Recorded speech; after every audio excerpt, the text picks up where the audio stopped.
Baik, Assalamualaikum warahmatullahi wabarakatuh. Apa kabar teman-teman semuanya? Alhamdulillah pagi ini kita menyapa teman-teman semuanya, menyapa Anda semuanya, menyapa Ponorogo dan di mana-mana di program rutin kita Obsesi Obrolan Sehat Sahur Dini Hari yang masih didukung sepenuhnya oleh RSU Muhammadiyah Ponorogo. Dan seperti biasa sehari tidak sendirian, ada Kevin yang siap menemani kita di pagi-pagi kita. Kevin, tetap bugar, Vin ya. Ya tetap semangat ya Pak Ari sampai akhir nanti Amin. puasa kita Amin. menemani Amin. di Obsesi. Tinggal beberapa saat, semoga kita bisa melewati dengan baik ya. Amin.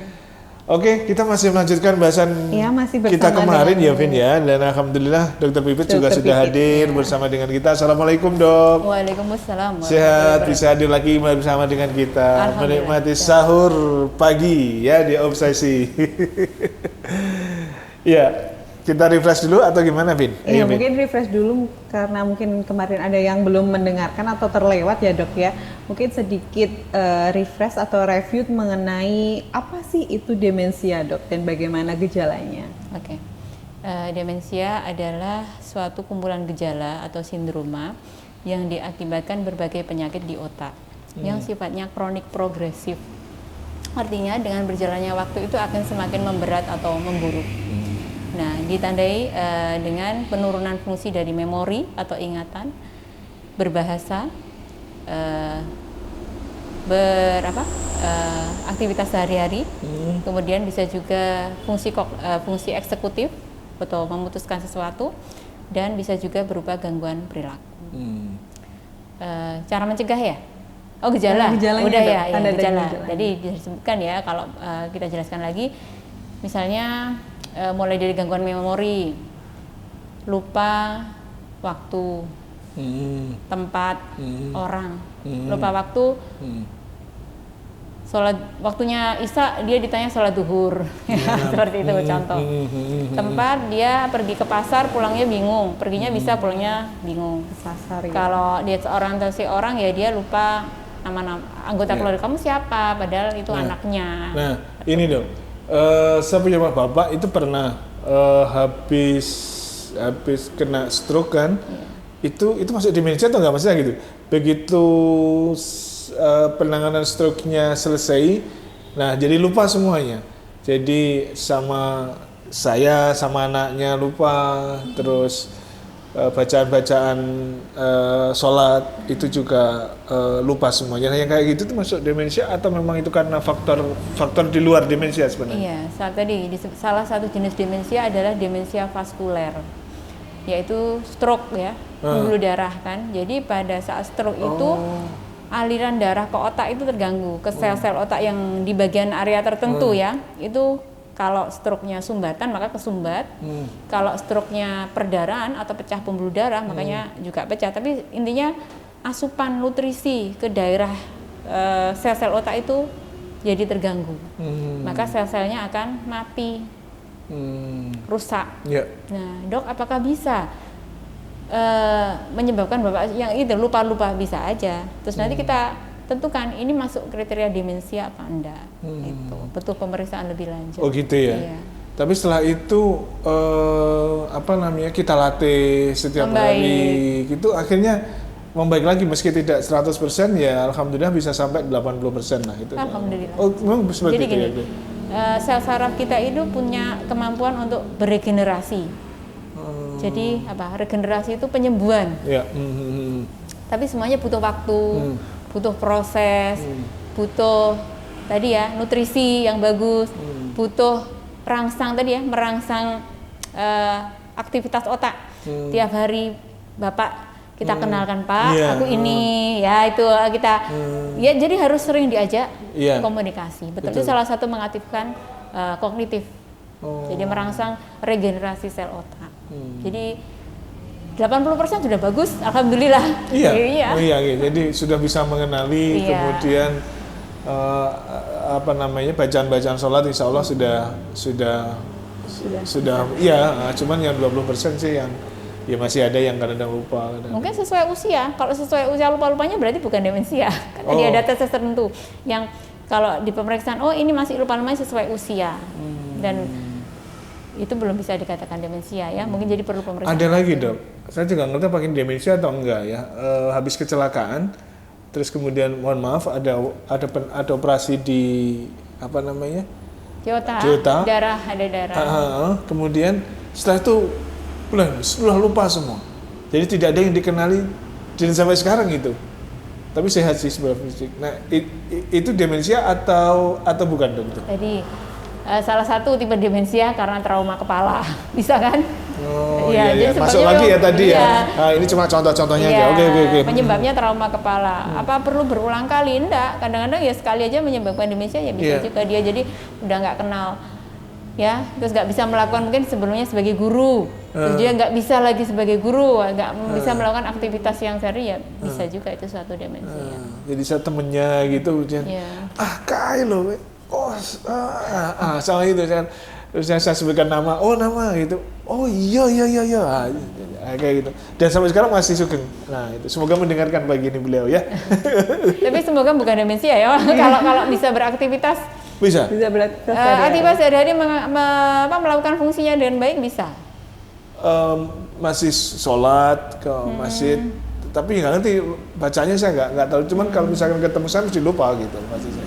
Jadi harus sering ketemu biar nggak lupa. Ya. Oh gitu ya. Saya mesti dia kelihatannya sekitar berapa ya? 20-30% lah ingatnya itu. Dia ingat kalau saya itu temennya, cuman dia namanya itu lupa sudah. Nggak hilang sama sekali sampai sekarang. Oke, Vin, lanjut Vin. Dok, salah satu faktor penyebabnya demensia tadi kan trauma otak ya dok ya. Trauma otak misal kayak ceritanya Pak Ari tadi tentang kecelakaan temannya gitu. Kalau perbedaan demensia sama amnesia yang sering kita lihat-lihat di TV itu apa dok? Kalau amnesia itu ada macamnya ya. Jadi amnesia yang baru atau lupa beda. Kalau demensia tadi definisi, kalau amnesia misalnya amnesia saya kok sama hal-hal yang baru lupa, tapi yang dulu-dulu masih ingat. Tapi salah satu gejala untuk demensia itu ya memang itu lupa akan yang baru-baru, tapi yang dulu-dulu masih ingat. Biasanya pas demensia seperti itu. Tapi pada gitu yang ya? sudah, iya, dok, tetapi pada demensia sudah berat, yang lalu-lalu juga hilang. Lupa. Jadi amnesia itu ada yang baru tadi ada dua ya, sama yang dulu-dulu. Biasanya sih trauma kepala. Tapi insya Allah bisa balik, cuman butuh waktu ya. Butuh proses, butuh aktivasi stimulus otaknya dengan aktivitas kognitif tadi gitu. Dok, lalu bagaimana dok cara mendeteksi dini demensia ini?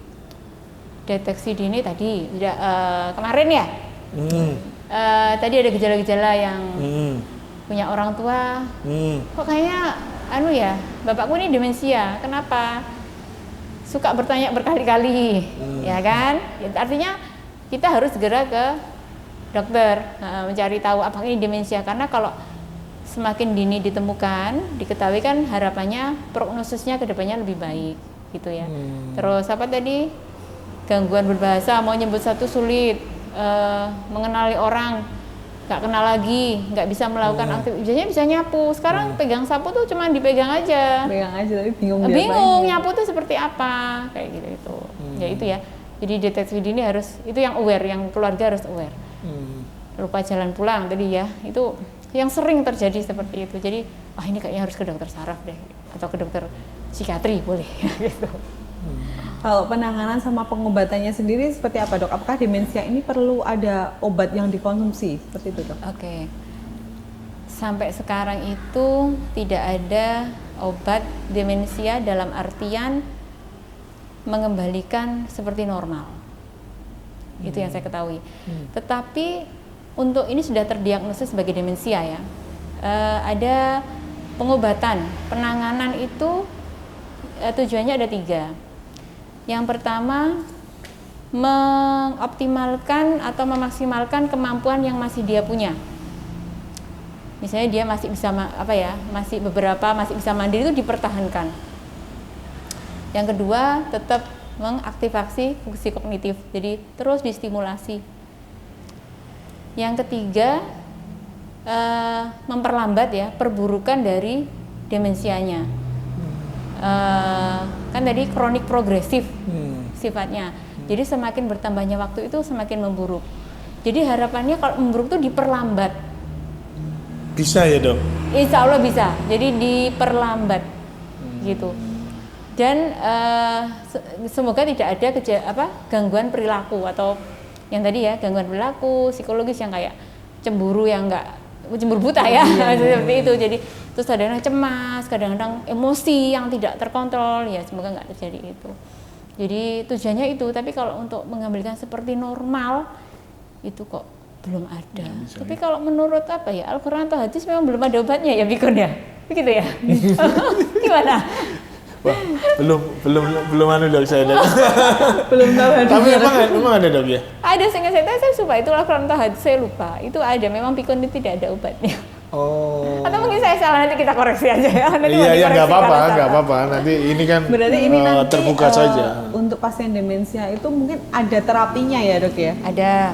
Jadi terapinya itu memang ada dua, farmakologis dengan obat-obatan dan non farmakologis tanpa obat-obatan. Obat-obatan tadi saya bilang intinya memperlambat. Intinya tujuannya semuanya memperlambat progresivitas ya. Jadi perburukan gejalanya demensia. Kemudian yang non farmakologis itu banyak.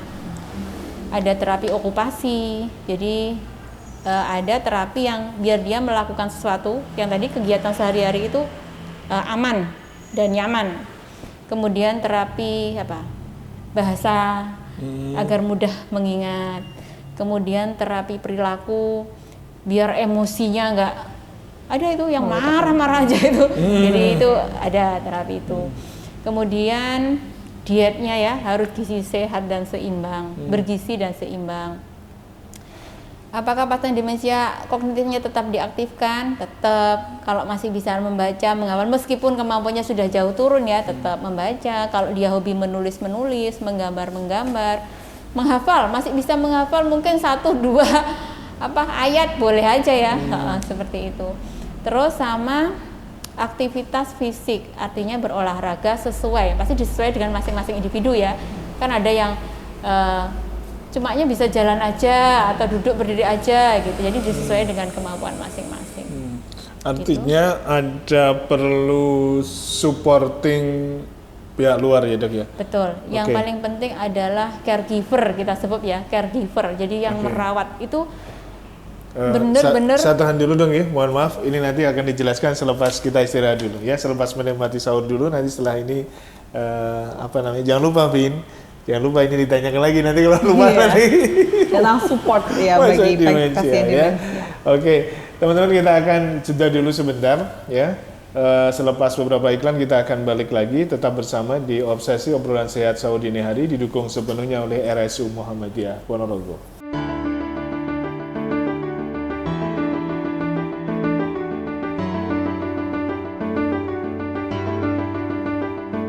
Baik, kita lanjut lagi, masih di Obsesi Obrolan Sehat Sahur Dini Hari, dan kembali saya coba ingatkan teman-teman semuanya, segera nikmati sahur Anda pagi hari ini, dan jangan lupa untuk berdoa melaksanakan ibadah puasa esok hari ya. Semoga dimudahkan, semoga dimudahkanlah segalanya sehingga Anda bisa meniti aktivitas di Ramadan tahun ini dengan sebaik-baiknya.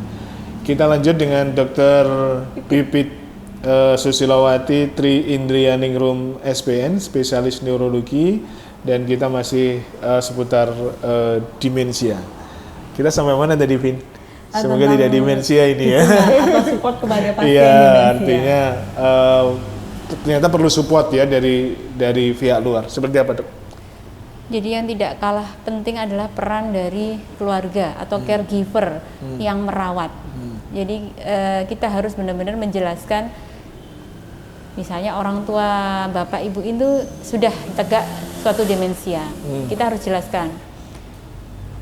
Ini sifatnya tadi kronik progresif ya, dengan berjalannya waktu akan memburuk.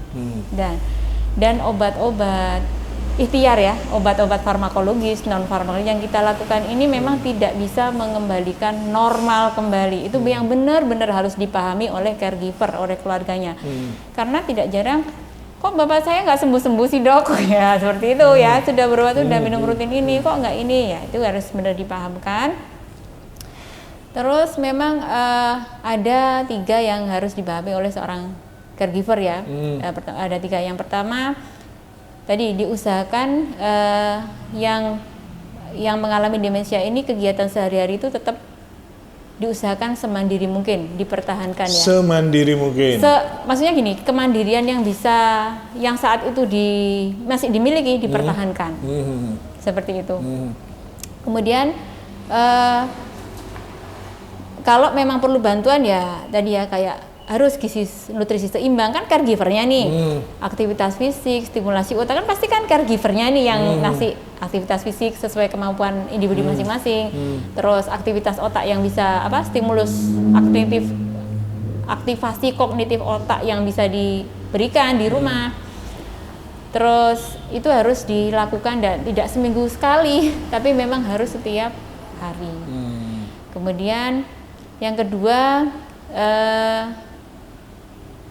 usahakan ruangannya itu penerangannya cukup, karena kalau penerangannya agak gelap takutnya muncul halusinasi, itu kan akan nggak bagus.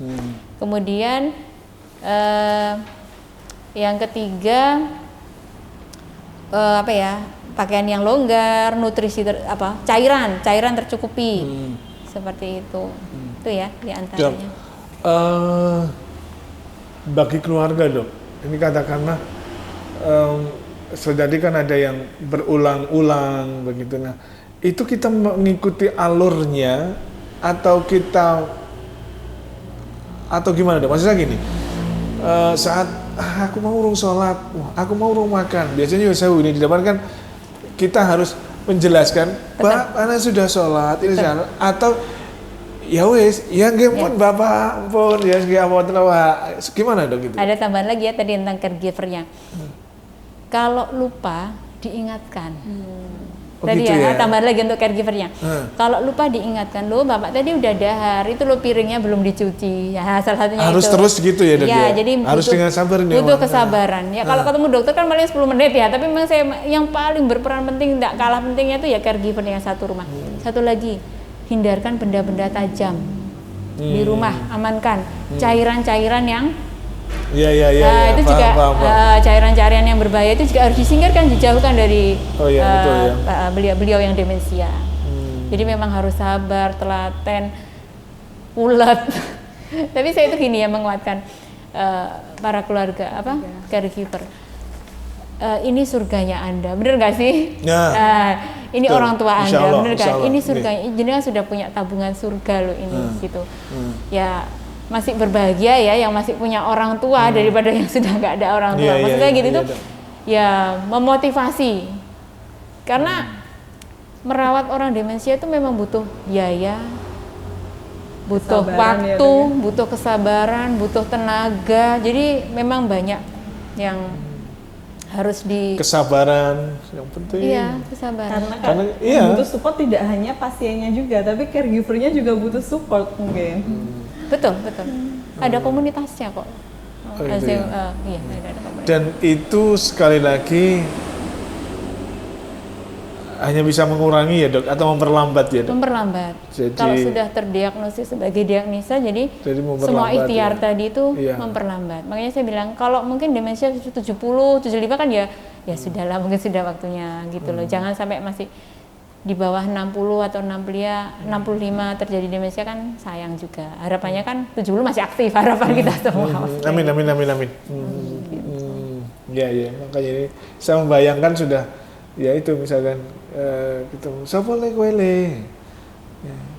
Kowe iki sapa to?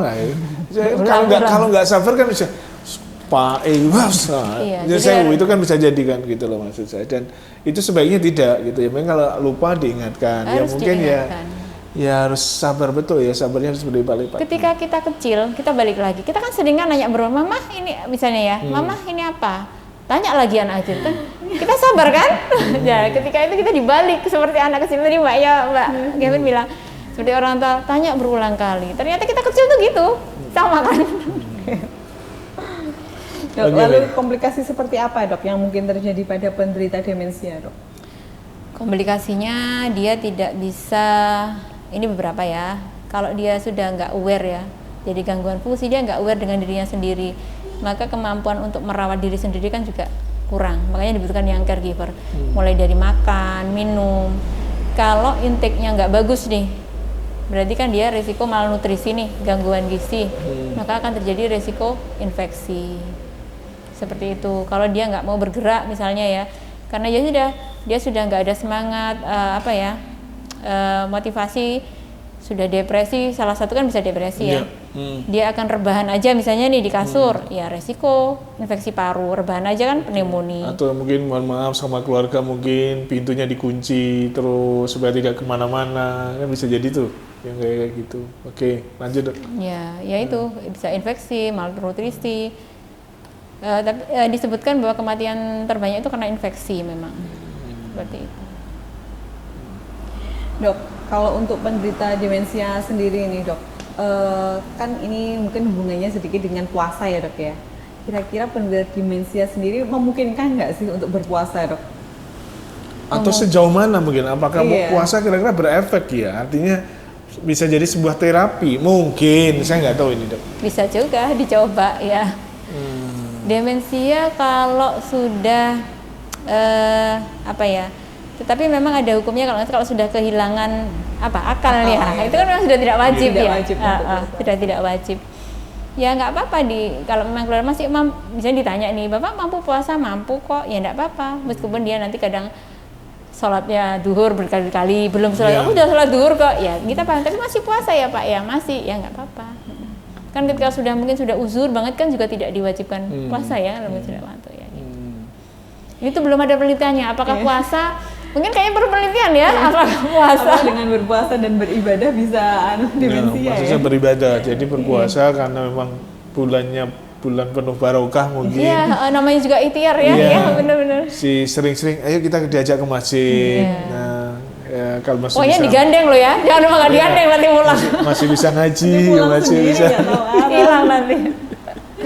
Dok, untuk seseorang yang sudah terdiagnosa demensia nih, bagaimana sih cara meminimalisir gejala-gejala yang muncul?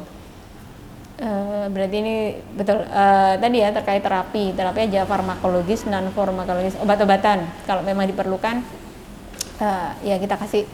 Terus kalau ada gangguan perilaku ya kita obati, intinya berobat rutin. Kemudian jangan lupa harus cek berkala kalau memang ada faktor risiko hipertensi, diabetes, kolesterol tadi. Intinya perilaku hidup sehat harus tetap ya, jadi mulai gizi seimbang, aktif, kognitif maupun fisik, spiritual itu harus diaktifkan. Tapi ini perlu kontrol setiap bulan ke dokter syaraf atau tidak dok? Demensia itu? Perlu. Karena kita dengan obat, membaik dok, itu kan kita perlu observasi. Dok ada keluhan baru, mungkin udah ada gangguan perilaku, misalnya tadi marah-marah yang nggak terkontrol, emosi atau cemburu, melihat sesuatu orang yang sudah meninggal beberapa tahun yang lalu itu bisa muncul pada pasien ya. Jadi demensia itu bisa memunculkan halusinasi juga dok? Bisa. Itu yang sudah sudah berat ya. Di Indonesia sendiri atau di Ponorogo mungkin prevalensinya seperti apa dok ini untuk demensia ini, dan bisa jadi? Nah di Ponorogo kok saya belum tahu ya prevalensi. Iya karena mungkin gini dok, mohon maaf ini, mungkin dianggap sesuatu yang karena faktor usia sehingga dianggap normal.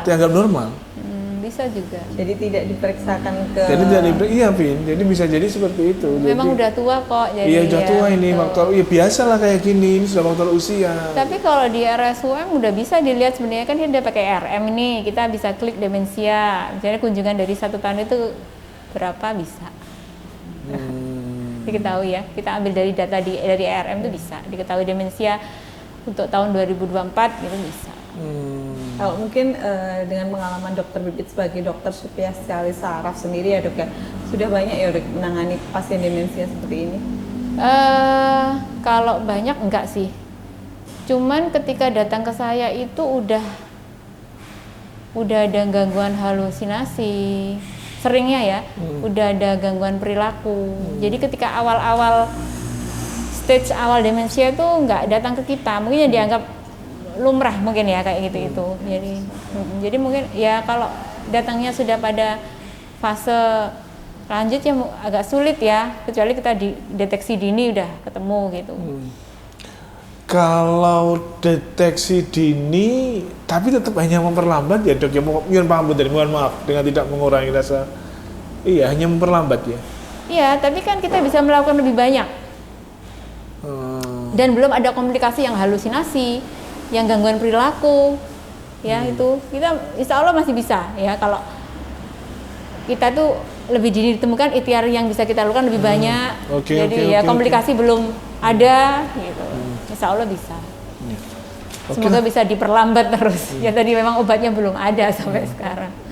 Dok, mohon izin saya dok, gejalanya dok, sekali lagi aja dok, gejala-gejala yang khas terkait dengan demensia dok. Teman-teman monggo bisa dicatat nggih. Kemudian setelah itu barangkali ada di antara kita, ada di antara Anda, ada di antara keluarga Anda masuk dalam ini, barangkali seperti tadi dianjurkan oleh Dokter Pipit, barangkali bisa langsung ke Dokter Pipit untuk pemeriksaan. Gejalanya apa saja dok sebenarnya? Yang umum. Yang umum adalah gangguan memori, tapi tidak selalu diawali dengan gangguan memori atau gangguan ingatan memori ya. Itu lupa ingatan. Lupa ingatan dalam tanda petik. Biasanya memang lupa yang baru. Tadi, tetapi saya bilang tadi kalau yang sudah sudah late on, sudah fase yang fase lanjut ya itu ingatan yang lama pun juga terganggu. Ya, oke. Juga belajar hal-hal yang baru itu juga sulit. Gitu. Kemudian gangguan berbahasa, mau menyebut sesuatu susah, nggak paham diajak omong, ya. Jadi kita tolong ambilkan kertas itu taruh meja, gitu dia bingung, kan simpel ya. Tolong ambil kertas itu taruh meja, dia bingung. Kemudian gangguan beraktivitas yang sebelumnya dia bisa, dia nggak bisa. Tadi sebagai memakai baju yang ada kancingnya, dia nggak bisa lagi. Kemudian gangguan apa tadi? Disorientasi waktu, tempat, orang ya. Tadi termasuk memori ya, waktu, tempat, orang, lupa jalan pulang, lupa nama orang.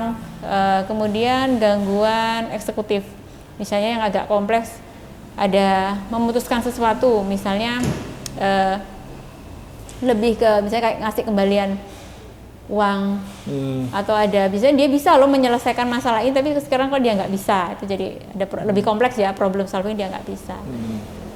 Dan gangguan perilaku atau tadi ya psikis ya, cemburu yang cemburu buta, emosi aja seharian tuh emosi yang nggak ada sebabnya, bisa.